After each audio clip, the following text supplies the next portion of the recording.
Hi అండి. అందరూ ఎలా ఉన్నారు? ఈరోజు పన్నీర్ బటర్ మసాలా ట్రై చేద్దాం. మన ఇంట్లో పన్నీర్, అలాగే ఎర్రగడ్డలు, టమాటాలు, నార్మల్ స్పైసెస్ ఉంటే కూడా చాలు. క్రీమ్ అవన్నీ కూడా అవసరం ఏం లేదు. సో, మనం ట్రై చేద్దాం రండి. టేస్ట్ సేమ్ అలాగే వస్తుంది. ఎలాంటి చేంజెస్ కూడా ఉండదు. అండ్ దీంట్లో ఏం చేయాలంటే ఫస్ట్ ఎర్రగడ్డలు, టమాటాలు నీట్‌గా కట్ చేసుకొని సైడ్‌కి పెట్టుకోండి. మీ దగ్గర బటర్ ఉంటే బటర్ వేసుకోవచ్చు, లేకపోతే గీ వేసుకోవచ్చు. నేను గీనే వేసుకుంటున్నాను. దీంట్లో ఫస్ట్ ఎర్రగడ్డలు. సో, ఎర్రగడ్డలు ఎప్పుడు వరకు వేగాలంటే దాంట్లో స్లైట్‌గా ఉప్పేయండి. సో ఉప్పేసి ఒక 2 మినిట్స్ తర్వాత మనం గెంటని ఇలా తీసినప్పుడు అది ఎలా కనిపించాలంటే ఎర్రగడ్డలు కొంచెం గ్లాసీగా కనిపించాలి. సో ఆ టైంలో పర్ఫెక్ట్గా మనం టమాటోలు వేయాలి. ఇదంతా కూడా ఒక చిన్న ట్రిక్ అనమాట. దాంట్లో కొంచెం అల్లం, అలాగే వెల్లుల్లి. ఇది అల్లం కొంచెంగా తీసుకున్నప్పుడు వెల్లుల్లి ఒక 4-5 తీసుకోండి.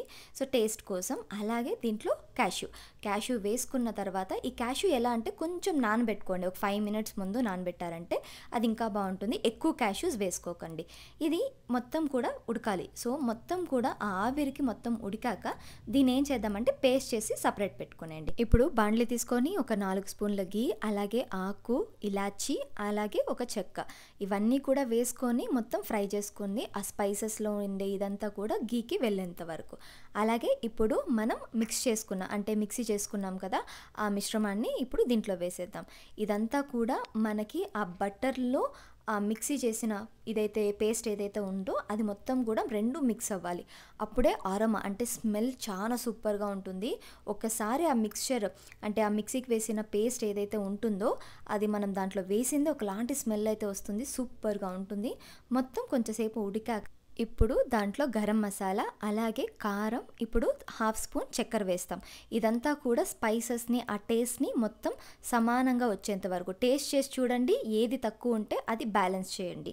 ఇప్పుడు దాని తర్వాత కొంతసేపు ఉడకాలన్నమాట. బాగా ఉడికేంత వరకు అది నార్మల్గా మొత్తం మిక్స్ చేస్తూ ఉండండి. ఎప్పుడు కూడా వదలద్దండి. మిక్స్ చేస్తూ టేస్ట్ చూడండి. టేస్ట్లో ఏదైనా మిస్ అయితే యాడ్ చేసుకోండి. ఇప్పుడు కొంచెం ఉడికాక దీంట్లో ఏం చేద్దామంటే ఉప్పు కొంతమందికి ఎంత వేయాలి అని తెలియదు అనమాట. ఏం చేద్దామంటే సో కొంచెం వేసి మిక్స్ చేసిన తర్వాత టేస్ట్ చూడండి. సో టేస్ట్ చూసినప్పుడు మీకు ఉప్పు సరిగ్గా ఉందా లేదా, ఏదైతే మసాలా తక్కువ ఉంది ఏంటి అనేసి మనకు తెలుస్తుంది అనమాట. సో తెలిసినప్పుడు దీంట్లో మనం బ్యాలెన్స్ చేసుకోవచ్చు. అలాగే కొంతసేపు ఉడికాక ఒక 2 to 3 మినిట్స్ ఉడికాక ఇప్పుడు మనం పన్నీర్ అయితే వేసుకుంటున్నాం. కొంతమందికి పన్నీర్ ఎలా ఉడకాలి అంటే ఎంతసేపు ఉడకాలి అనేసి తెలియదు అనమాట. సో పన్నీర్ అయితే జస్ట్ ఒక 10 మినిట్స్లో అయితే మొత్తం కూడా ఆల్రెడీ ఇది మిక్స్చర్ మొత్తం కూడా రెడీ అయిపోయింది. అంటే గ్రేవీ మొత్తం రెడీ అయిపోయింది. సో పన్నీర్ అంతా కూడా ఒక 10 మినిట్స్ ఉడికితే చాలు. దీంట్లో మనం కొంతసేపు మొత్తం పన్నీర్ అంతా ఉడికాక కస్తూరి మేతి నీట్గా ప్రెస్ చేసి వేసుకోండి. నేను బై మిస్ అలాగే వేసేసాను. ఇది నా హస్బెండ్ వేసింది కాబట్టి సో తను బై మిస్ అలాగే వేసేసాడు. ఇది క్రష్ చేసి వేసుకోండి. క్రష్ చేసి వేస్తేనే ఆ టేస్ట్ ఆ ఇదంతా కూడా దానికి మిక్స్ అవుతుందన్నమాట.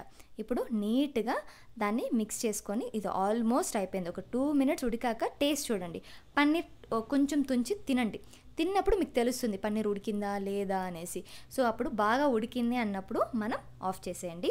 సో లాస్ట్కి అయితే పన్నీర్ బటర్ మసాలా రెడీ అయిపోయింది. ఇదంతా కూడా జస్ట్ ఒక 10 to 15 మినిట్స్లో అయిపోతుంది. అలాగే మన దగ్గర క్రీమ్ లేదు కాబట్టి సో మనం క్రీమ్ యాడ్ చేసుకోలేదు. సో క్రీమ్ లేకుండా కూడా మనం చేసుకోవచ్చు. అదే టేస్ట్ వస్తుంది, ఏముండదు. క్రీమ్ ఉంటే ఇంకా బాగుంటుంది. ట్రై చేసి చెప్పండి.